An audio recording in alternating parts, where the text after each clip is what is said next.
This.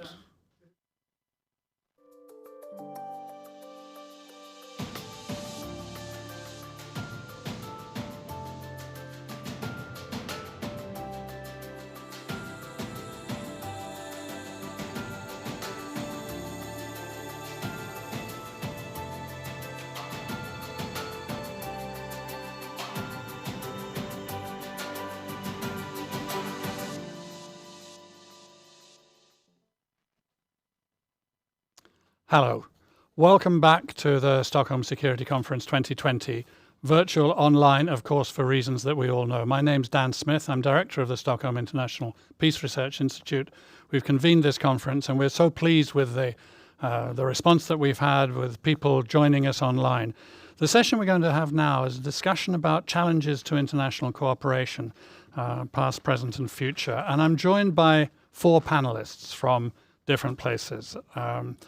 To begin with, Jessica Matthews, Distinguished Fellow of the Carnegie Endowment for International Peace, of which she was the president for many years, and now a member of Harvard University's governing board and active in so many different ways, and amongst other things, a member of the governing board of SIPRI. Also joining us from Moscow, Dr. Andrei Kortunov, who is Director General of the Russian International Affairs Council. And it's very good to be appearing with you in a virtual format again, Andrei. It's good to see you. Joining us from Beijing, Dr. Yan Zhuetong, the President of the Carnegie Tsinghua Management Board at the Carnegie Tsinghua Center for Global Policy, and really pleased to be welcoming you here. And fourth, Dr. Patricia Lewis, who's the Research Director for International Security at Chatham House. She was formerly head of UNIDIR, the UN Disarmament Institute. She has a long background in arms control and disarmament and international security issues. And like Jessica, is one of my bosses because she's also a member of the governing board of SIPRI. So I've kind of felt over the last few years as if I've been in danger of expressing cliches. Every time anybody asks me about a problem, I probably use the word cooperation in the response to it. If we're thinking about the traditional issues of hard security, of arms control, of nuclear non-proliferation, of regulation of the arms trade, can you do that without cooperation? Of course not. It's absolutely fundamental. If we're thinking about the newer agenda of climate change, can you respond to the challenges of climate change, the loss of biodiversity, the crisis of air pollution without international cooperation? Again, that would be a non-starter. And the pandemic this year has again shown us both the need for and deficiencies of international cooperation. So what we want to look at in this session really is a little bit is the lay of the land. How are things going? How will things change? How might they improve? How might they unfortunately deteriorate? For the online audience, if you want to ask questions, I think as you all know, there's an email address, questions@sipri.org. And I have a tablet sitting on my lap here in which questions will come through. So as they come through, I'll also find ways to incorporate them and put them to the panelists. But I want to begin, if I can do. Now I'm turning around to look at a screen on which Jessica is sitting, and it's a slightly surreal experience. We don't make eye contact, but Jessica, many, maybe not all, but many governments and many people around the world have reacted with relief to the results of the US presidential election. Now, I challenge you not to go into the details of what is happening at the moment with the challenges to the results and so on. I mean, let's just take it as the starting point. Joe Biden has won the presidential election.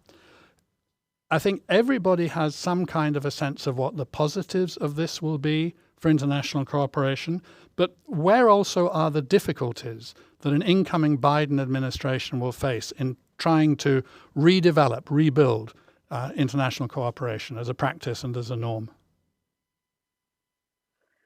Well, Dan, first of all, it's a pleasure to be back with this in this setting again. I think first one has to say that the current president, is doing everything he can to delegitimize the results. So that, and he's doing it for a reason. Partly it's pique and sulking, but partly it is to drain the account of political capital that Joe Biden has as he comes into office. And worse, there could be things that the president might do in the coming 60 days that would create new crises, new problems for President Biden to handle. Of course, the thing we're all thinking about is possible conflict with Iran, which has been reported as part of his is in his thinking. On the somewhat longer stretch, what the election results reveal, what we all know, is that the United States is deeply polarized, almost in half. Not quite. I think it's probably closer, it's maybe not quite 60-40, but it's close to half. And that means that governing is going to be really crippled for many years to come. The new president, as Trump did, will use executive agreements rather than formal treaties, because getting anything through Congress, in particular through the Senate, is almost impossible. And in fact, and this is a little known fact, but it is scarily true, the United States Senate has not ratified a multilateral treaty since the mid-90s, so a quarter of a century. So this long predates Trump, this problem with making formal international commitments to a multilateral body, that so many of the issues that have to be addressed, from cyber norms to climate change, require such international agreements. If you govern by executive order, the problem with that is that the next president, if he is from the other pole of points of view, can simply erase them and write a different executive order. And so the rest of the world is looking at a United States that flips back and forth. And that's, impossible to deal with. The only way you can really do serious diplomacy is if other countries can count on the commitments that you're making. So this is a deeply challenging, difficult period for the United States. And finally, I would say, Dan, that the other bad news is that with all of this happening, with a president who doesn't have a lot of political capital and who has the difficulties of what the current president is trying to undermine him, on top of all that, the United States is in the process of rethinking its role in the world, from the role that it played as global hegemon, really through from 1945 until I would say 10 years ago, 5 years ago, and it's not at all clear where that comes out. How to rethink profoundly a new kind of approach to the world that fits with our current resources, with our current political will, and with Americans' current desires to be engaged in the world. It's going to be different, and it's going to be rethought over the coming years. But it's so that's a kind of an underlying wave that will be behind the news Sure. as President Biden tries to govern. Jessica, can I then ask you, taking account of what you've just said, just briefly, do you think that the president-elect, do you think that Joe Biden has that idea, that process of change clearly in his head, in his vision? I mean, sometimes he seems to talk as if he does, and sometimes not. I don't think so. I think partly as a result of the many, many decades he has spent in Washington, particularly working on foreign policy. I think he's very much his inclination is to try to go back to the status quo ante. The United States at the head of the table, a phrase he's used before. And that's one of the things that worries me about the incoming administration, because we don't belong at the head of the table on some issues anymore. Right. And I don't think we can simply jump back into international organizations in quite the same way that we're into the role we played earlier. I could be wrong on this, Dan. I mean, perhaps countries will welcome the U.S. back, certainly some of them. But I think there will be a lot of hedging, and I think we will be looking at 5 years from now. We will look back and say, this is a different United States than it was in 2020, right. I believe. Okay, so if I can then move on to Andrei Kortunov. Given this, with this background of this kind of uncertainties, obviously, there must be around America's role, both short and medium term in the world. How do you interpret the main thrust of President Putin's international agenda in the coming years, especially as regards relations with America and with the West? Well, Dan, first of all, thank you for inviting me. You might remember an old British movie, A Man for All Seasons, about Thomas More and his struggle with Henry VIII. Now, if I were to describe Vladimir Putin and his thinking, he is clearly not a leader for all seasons. He is a leader for the wintertime. He is at his best when he deals with international crisis, when he operates in a situation of instability and challenges. And I think that this situation, what I would call a security deficit, allows him to punch above his weight. Because in his system that he created in Russia, there are no checks and balances. He can make decisions very fast. He can mobilize resources that liberal democracies cannot. He can literally ignore the public opinion or manipulate this opinion. I think it also implies a top-down approach, not a bottom-up approach, which Western societies usually practice in the international system. And it also implies certain level of moral relativity, not to use a stronger word. So in my opinion, if you put yourself into his shoes, sitting in the Kremlin, he sees that next couple of years will be a very bumpy road. We're likely to see the end of arms control as we know it. We're likely to see nationalism and more competition rather than cooperation in the world. We're likely to see a continuous crisis of international organizations and international law. And I think that in this environment, Russia can position itself as a country which is better prepared for the winter season. It does not necessarily mean that Putin will try to somehow generate winter. You cannot. But if winter comes, you should be in a better position than your adversaries to meet the winter challenges. And I think that this is what he's doing right now. I think he believes that for next couple of years, he will be in a position to extend the Putin's moment and to give Russia a breathing space, which the country clearly needs. But I think that there are at least three challenges that we can put to this vision of the world.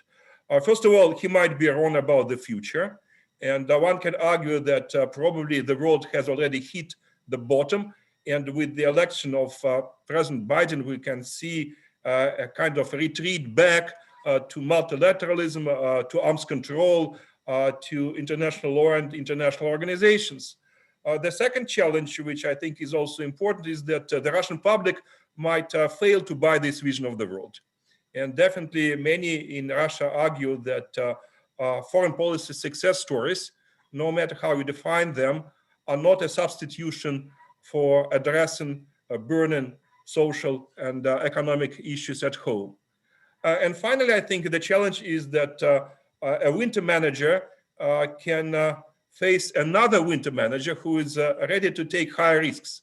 And I think that this is exactly what we see right now happening in South Caucasus, because Erdogan, probably he was a student of Mr. Putin, but in certain ways he surpassed his teacher, at least in the ability of taking risks.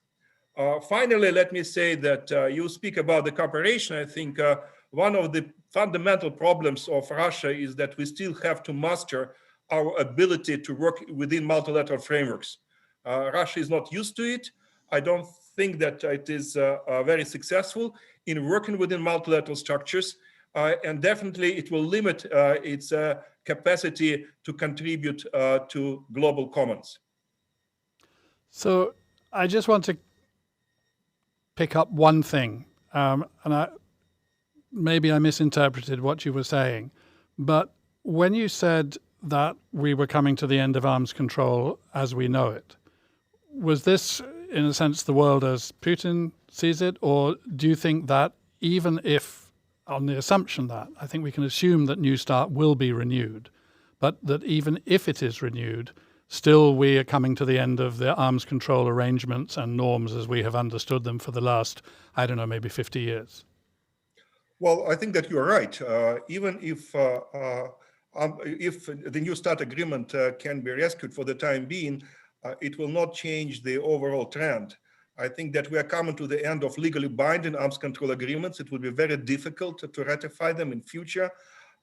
Besides, we really don't know how to manage not numbers, not the arithmetic of control, but rather the algebra in terms of quality, in terms of new technologies like space, like autonomous legal systems, like cyber, maybe prompt strike capacities. So it is very different from what we have right now. And finally, in the end of the day, we should get down to how we turn it from a bipolar enterprise into a multipolar system. Again, it's not clear what multilateral deterrence means. Multilateralism is the only future of arms control that is a real future.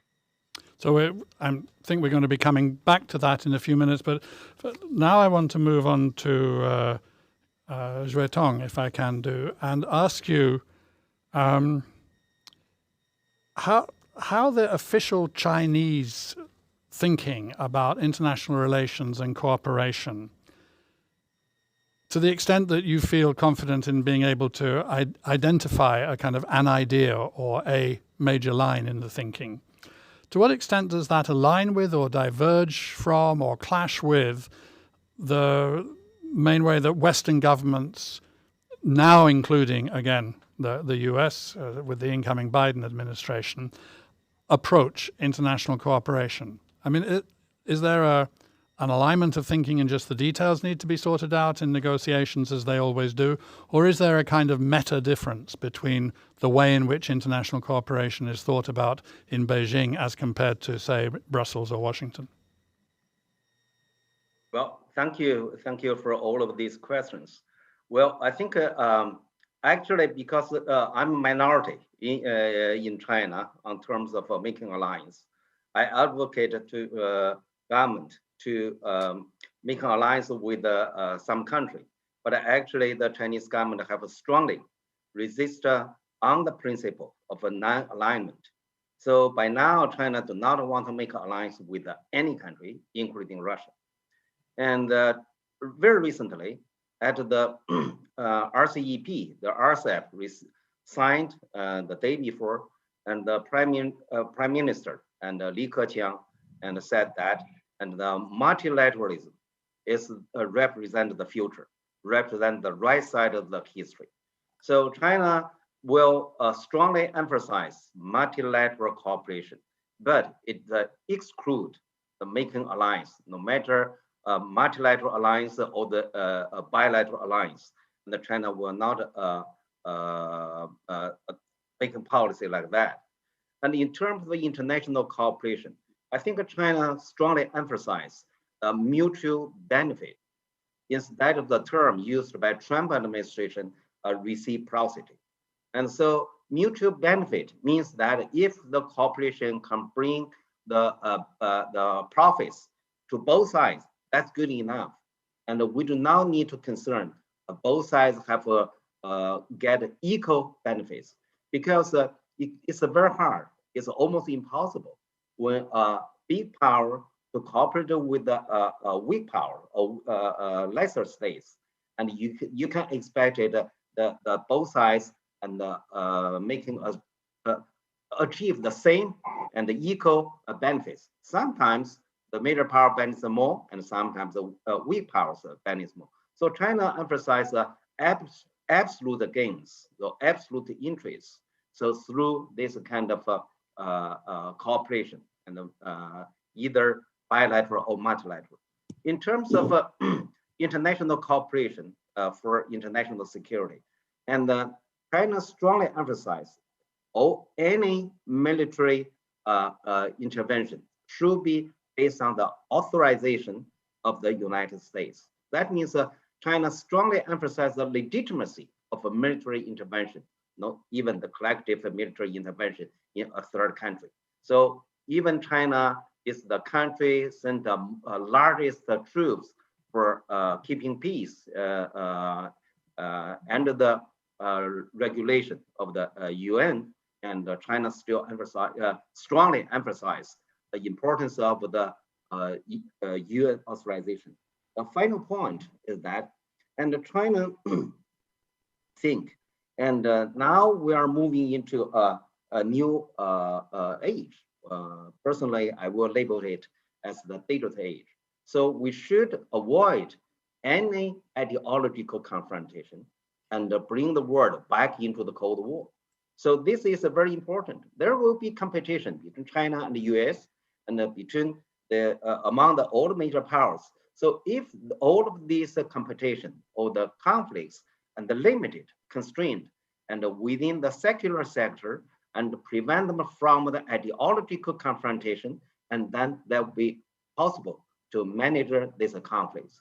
So China strongly encourage and all the major powers and should manage conflicts and based on the principle of mutual benefits. Can I just ask you about the question of alliances? As you said, China does not want to go in for alliance itself. Yes. Is it in some sense more broadly opposed to the principle of alliance? I mean, will it, is there some kind of sense that if another country is operating within an alliance system, there is less willingness to cooperate, or is that kind of okay? It's a sovereign decision taken by that country and not China's concern. No. On the one hand, China did not want to make an alliance with any country, and on the meanwhile, China also opposed the idea of making alliance, and even the other countries are making alliance with each other. China don't think it's good a good strategy for this age. So China used the term Cold War mentality to describe the making alliance. So no matter NATO or any other major alliance, and to Chinese, and there will be a backward idea for international cooperation. So in China, I think the cooperation mainly can be labeled as a cooperative cooperation. And that means the cooperation is open, the cooperation mainly for preventing conflicts among members, and rather than cooperate each other against a third party. So that's why, and alliance, no matter between China with other countries or the alliance between any countries, and China will regard it as a products of a Cold War mentality. Thank you so much, Tom. Going over to you now, Patricia, and there's a lot which you might want to pick up already in what has been said, but I wanted to, I mean, in my way, horribly oversimplify a very subtle and nuanced issue. I mean, cooperation is a great need. There's also clearly a lot of complexities about it, and some of those have been described very vividly and tellingly by the panelists so far. Do you think, and here's the blunt or the oversimplified part, do you think the greatest challenges in developing international cooperation lie in the issues about which one wants to cooperate, or in the relationships through which one cooperates? Well, Dan, thanks very much. And of course, you know the answer is both, right?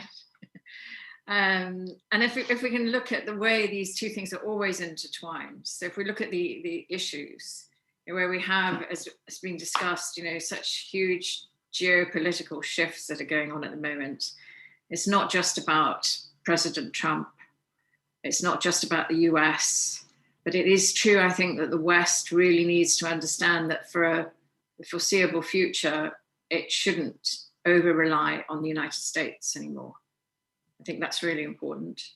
There's so much turbulence and uncertainty in many other countries too. You can have a country like Russia, we can have a country like China, we can imagine them to be fixed, and they will not be fixed. There will be political turbulence within those countries too going forward. You just don't know when it will occur. And I think that we've got these huge issues that need long-term planning, and we're dealing all the time with some very short-term domestic, political, and international issues. So we need long-term planning and international cooperation on climate change. Obviously, it's the biggest one. Nuclear disarmament and non-proliferation measures, conflict prevention, contested borders. We've seen a lot of that recently, the worries about that. Universal health, internet, space, some of those things have been mentioned already. And of course, we've got the pandemic, which has really revealed, I would say, our imagined resilience. We have shown ourselves, I think, that we have imagined an awful lot about ourselves that has turned out not to be true. And this is a really important wake-up call. And if you think this is bad, wait till we get climate change really hitting. I mean, this is a warm-up. So we need to, and the pandemic itself is affecting relationships. So these issues affect relationships, and relationships affect the issues, right? It's a yin-yang thing. But we need to, I think, accept that the pandemic itself is affecting the relationships. Diplomacy is particularly difficult. We haven't had the Non-Proliferation Treaty Review Conference this year, for example. It's been postponed again now to August next year. We're seeing real opportunism in action in cyberspace, in conflicts, in domestic clampdowns, and so on. We've seen this in Hong Kong, we've seen this in Belarus, and we're really aware of the limitations, if you like, of what we can do in these circumstances. And I think we have to think very much going forward about how we embed an understanding of what's coming and a resilience to what's coming. So our approaches are always, when we, for example, negotiate a treaty, we can do that when the relationships are good and when the issues are ripe and everyone understands how important they are. But they're not then negotiated in a way that they will weather the bad times. We negotiate them in the good times, but we don't think about what happens when the sun stops shining and we end up with rain and snow. How do we weatherproof, future-proof the way we do business in the international community? So one issue which has come up, it's come through on my iPad and questions as well from online, and I think it's a fairly obvious one for us to discuss, with no disrespect to the person who asked it. It's obvious because it's important. But how important is it, and I'll start with you, Patricia, and then move along the panelists for their views. How important is it to try to include China in a arms control as it develops? And in what ways would it be possible? And perhaps we can get some sense as we develop the discussion of what are the hidden, the not so obvious issues that might come popping up if we take that path. So where do you? What's your thinking on this? This is something which has been kind of engaging our attention in arms control and disarmament discussions for the last couple of years, maybe longer. Where do you stand on this? What are your thoughts about it?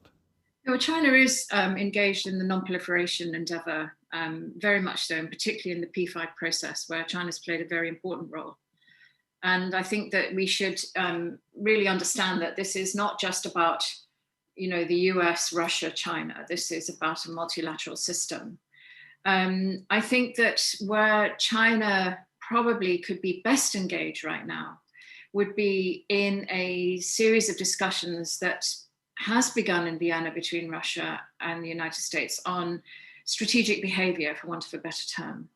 So good practices in strategic thinking, good practices in, how we move forward collectively, doctrinal discussions. These are actually extremely important. They were recognized as important throughout the Cold War. And we just have neglected them for a while, I think. And quite clearly, for reasons that are quite hard to fathom in terms of their efficacy, nuclear weapons have got a new salience. China is they have very small numbers of nuclear weapons compared with Russia and the United States. However, they are on an upward trajectory. So the direction of travel is different. And I think this is where I think we need to think about, what do these mean? How do they fit into the military doctrines, the political doctrines, the strategic approach of all of these countries? And I would put in France and the UK into those countries that possess nuclear weapons outside the Non-Proliferation Treaty.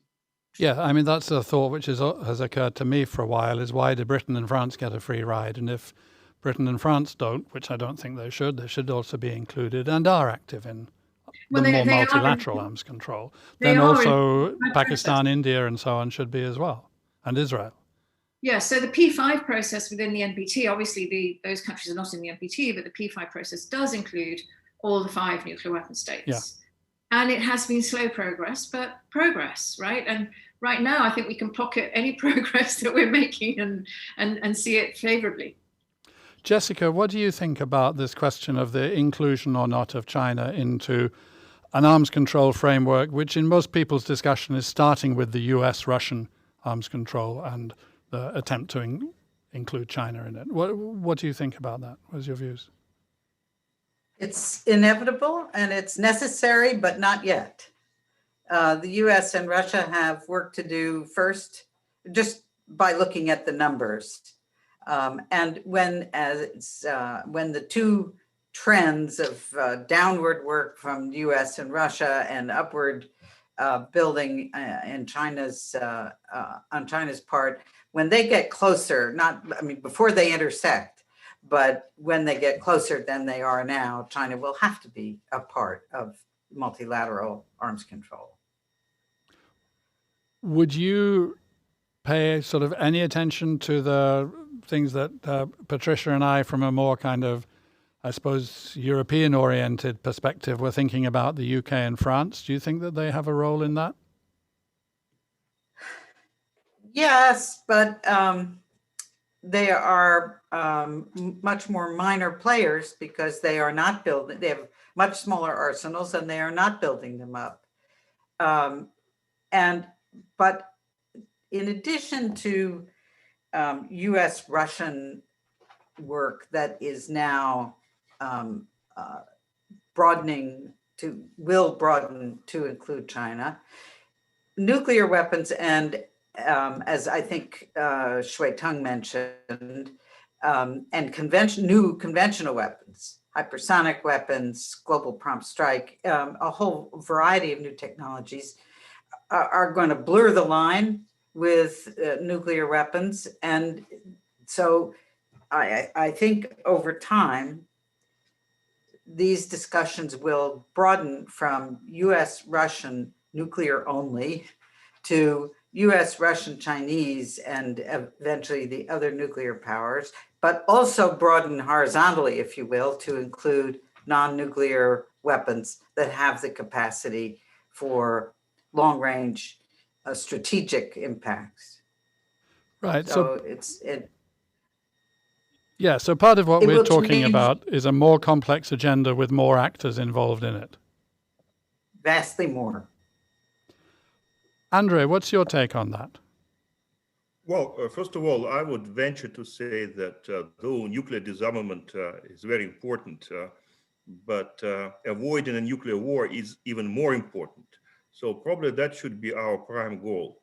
That means that we should try to engage China, but we should do it gently. I would emphasize adjective gently, meaning that to start with, we should try to provide for more transparency, more information about the Chinese nuclear posture to the extent it is possible. We do not really know how many weapons China has right now. We don't know much about the plans of China in the nuclear field.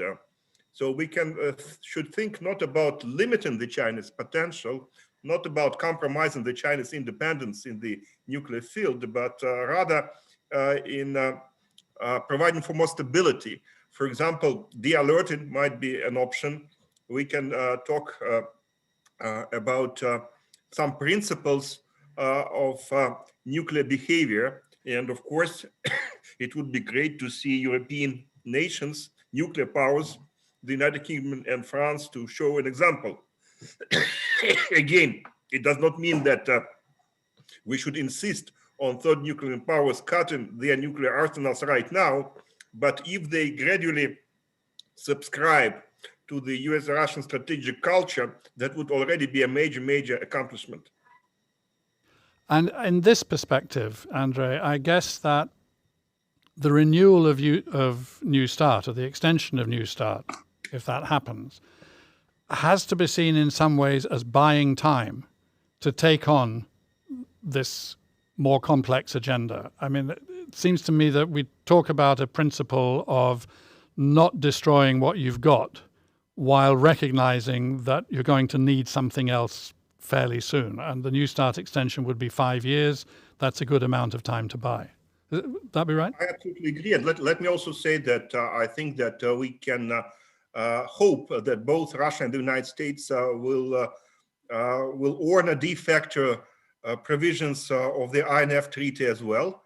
And we will limit the risks going through this bumpy road for a couple of years. I would also say that it is important to win time in order to reinvent arms control, in order to consider how we can handle space and cyber and artificial intelligence and other technological developments which might be very dangerous if we do not take care of them. So I think that if we extend the New START for another 5 years, and if we really work very hard during these 5 years, at least at the second track level to start with, then probably by this term, we can get to something. And I do hope that in 2024, we might have a serious generation change in the leadership in the United States, in Europe, and arguably in Russia as well.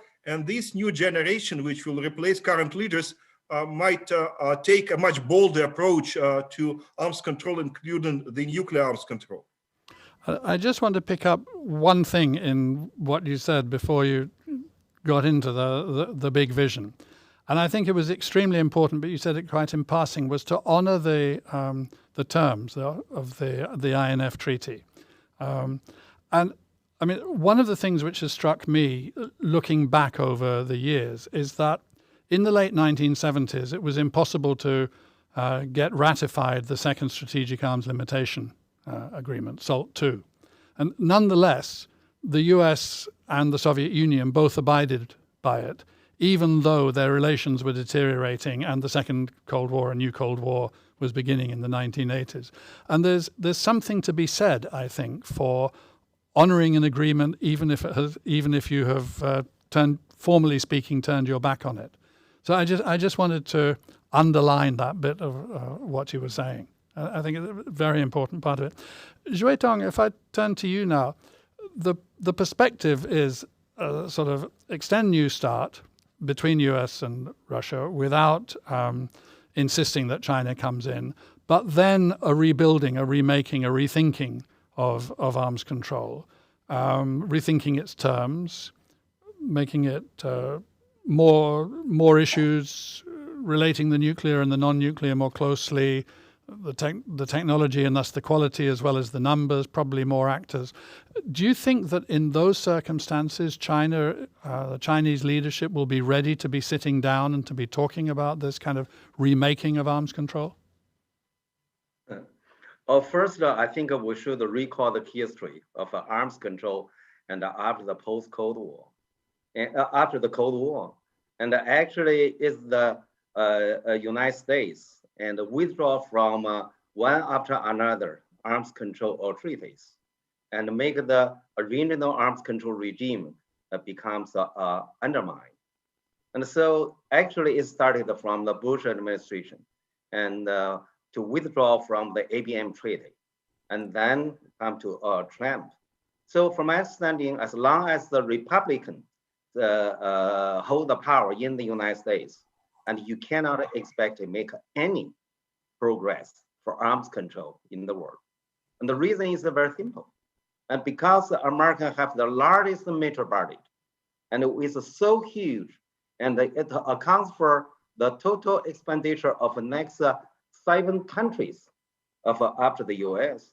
So the gap, the military gap, make the US government is very reluctant to sit on the table equally with the others talking about arms control. So from my understanding, Trump's policy to try to take China into the nuclear arms control negotiation with Russia is not sincere. He just used this as an excuse for him to consider how to withdraw from that treaty rather than continue that treaty. That's why the Russia said, okay, Russia will willing to continue this treaty unconditionally, but they know and the Trump will withdraw from it. So from my understanding, in the future, and if we want to make any progress, real substantial progress of arms control, and we need to have American very seriously and sit on the table and equally talking about this issue. And because if you're talking about the nuclear arms, and the US and Russia are the first class, China, UK, and France are on the second class. So if you want to have the first class and second class sit on the same table, from my understanding, you cannot have 3 countries. At least you need to have the P5 all sit on the table. But actually, the Trump administration never to engage the UK and the French into the nuclear arms negotiation. So the purpose is very clear. From my understanding, and whether the White House have the sincerity to make progress on arms control, and that is the key or crucial point for the future. So, I mean, I think that few people would disagree that the reason why Trump was insisting on China coming into New START, I mean, that an extension of New START had to include China in. That seemed to be, honestly, political opportunism. It didn't seem, I think, to many observers to be a genuine proposition about the future of arms control. But there is a difference between that, on the one hand, and discussing that kind of future arrangements or possibilities with arms control. If you can extend New START, get over that block in the road, then move on to be able to rebuild and remake arms control. And I think that I hear what you're saying to be that you think the Chinese government's perspective would be perhaps somewhat skeptical about a long-term commitment from the US, but ready to get involved in those discussions and to test out what you might call the good faith of the White House. Is that interpreting you right?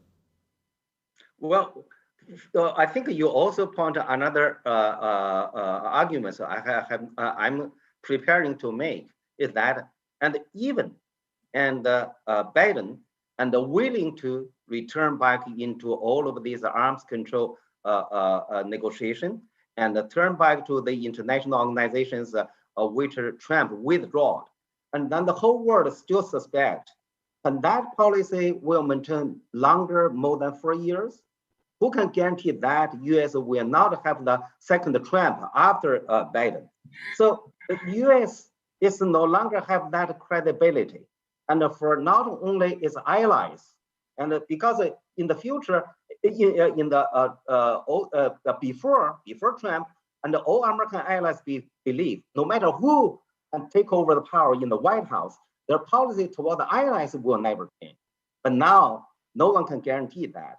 So I mean that even Biden take a multilateral strategy and try to engage with international community, but no one can guarantee that policy will last for more than 4 years. Patricia, here we are. Here are the big guys arguing it out, right? Where does that leave? I mean, as far as other countries, other governments, their possibilities for initiatives, whether that would be, well, maybe not the UK, I don't know, but France or Germany, the EU as a whole, or indeed, African powers or India or wherever. Is there room for maneuver for different players to step in to give energy into the cooperation and arms control processes? Oh, absolutely. And I was very much taken with President Macron's recent speech on this issue earlier this year, in which he was really calling for the European vision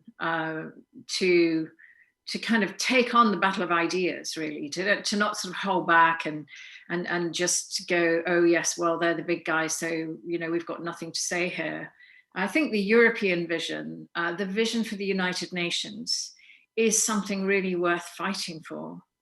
And I felt that the way he phrased it, which is, we really do need to, if we believe in what we're doing, we really do need to, take up this battle, if you like, for the soul of humanity. Are we a cooperative species, which is certainly what our history suggests, and where we do best, or are we just going to tear each other apart?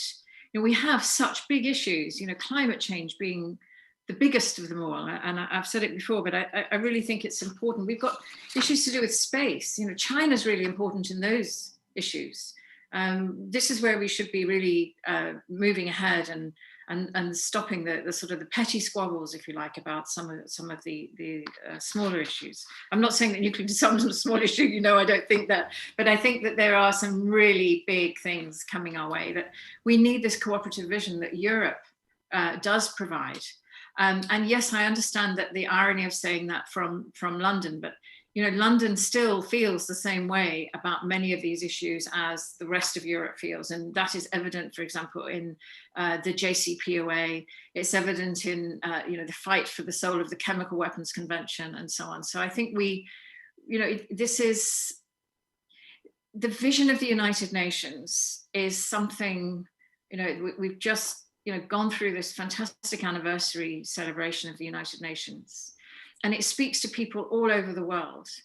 And yet we take it for granted so much, or we even do worse, we denigrate it. And we need to be really investing in these types of forms of cooperation, reinvigorating them somehow. And I know it's not easy. I know it's very difficult and people cling to the past, but it's really important that we do re-energize this international approach, or we will not survive particularly well as a species if we carry on like this. So let's try to change register a little bit. We've talked for most of our 1 hour together about arms control and nuclear weapons, and that is an absolutely fundamental issue, and I'm very glad that we have done so. But we have about another 10 or so minutes to go maximum. I wanted to ask each of you to select an issue on which you think that the cooperation is both necessary and feasible. I mean, in other words, if you now had President Xi or President Putin or President Biden or the Boris Johnson or the EU leadership in the room, what would you be saying to them? Here's the thing, it's really important, and we can we could achieve something on this in a couple of years, what would that be? It's a challenge to you. I know it's a kind of out of left field, but then that's what I like to do. Keep you all on your toes. We've got about 8-9 minutes left. Couple of minutes each. Jessica, you first.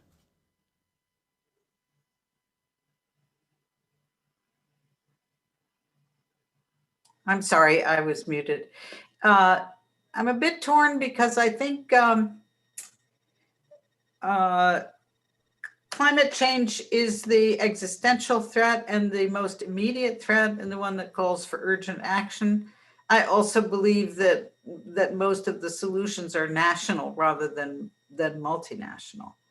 At the other end of the axis, cyber issues are also imminent, urgent, and fantastically complicated, and those can only be dealt with international cooperation. But I'm not sure that, at least I see a way forward that makes it feasible. I think one issue that does fit the definition you're looking for is biosecurity. This will not be, by a long shot, the last pandemic we face, and really building the international infrastructure to deal with norms, to deal with the next one is comparatively to the other issues easy. Good. Thank you, Jessica. So that would be biosecurity, number one on the list for the reasons you gave. Andrei Kortunov. Well, I would add to what Jessica has just said, resource management, especially for Russia, since Russia is a major producer of resources. We can talk about food security, about water, energy, and also about global regime of migration management. And finally, which is definitely much more controversial, international information transfer management. I think these are topics which are clearly very important. Andrei, thank you. Thank you very much. So biosecurity and resource management, it's an interesting list that we're building up. Xuetong. Well, actually, since the China-US relationship has impact on everyone in the world, so I think it's very, very necessary for these two countries to develop norms to manage the competition between them. And I once met with Biden in 2012 and discussed with him about the idea of health competition, and which raised by Chinese leaders. And Biden has a great interest in this concept. So I think it's possible for China and the US, and with help of the rest of the world, to discuss how to establish norms to manage the competition between them. That means make the competition peaceful at least, although if possible, make the competition healthy and make the other countries to benefit from the competition. And Patricia, what are your thoughts on this? Well, I think I've made a big pitch for climate change, so I'll keep that as read. I would agree with Jessica about cyber. I would broaden it out and say it's about the internet. It's about keeping the internet free, accessible to everyone, and safe and secure. And then universal health. I mean, if the pandemic teaches us anything, it's about the importance of health systems. And then perhaps the thing I'd make a pitch for most, though, would be conflict prevention. And in conflict prevention, I'm not just talking about countries that we're focusing on at the moment, some of the least developed countries, et cetera, that are in a continual state of conflict, but those of us who think erroneously that we perhaps are beyond conflict. Because all of these things, be they the cyber, the nuclear, the climate change, are heading towards large-scale conflict if we don't do anything about them. So that's where I would put a huge amount of energy right now. Great. Well, you have all been so well disciplined and concise in response to to my challenge that I have the freedom to give you another quick one. And this time, you're down to about a 30-second limit. And that is the one kind of, we've got some issues now, right? As well as issues, as we talked about earlier, there's relationships or there's process. Where do you think, each of you, is the most important place to be working these questions out? I mean, you might answer in the court of public opinion, you might be saying in the United Nations, you might be saying in bilateral relations, you might be saying within the World Trade Organization or wherever. But where do you think are the most important places to be working out the issues of cooperation? Half a minute each and no more. Jessica? Well, I would like to second what Shui-Tung just said. I do think that the U.S.-China bilateral relationship is the most important in the world and sits at the core of, more broadly, almost all of the issues that the four of us mentioned. The United States doesn't have an idea right now about how to define its goal for its relationship with China. Could we be friendly competitors? Are we doomed to be adversaries? Are we ideological enemies? We're all over the map on that. So I would add to what Shui-Tung said, that the place this needs to be begun to be addressed is in the US polity. And we need to develop a goal and then a strategy for our relationship with China. And that will broaden to a global impact, I think. Thank you very much, Jessica, and thanks a lot for being with us during this hour. And Andrei Kortunov. A pleasure.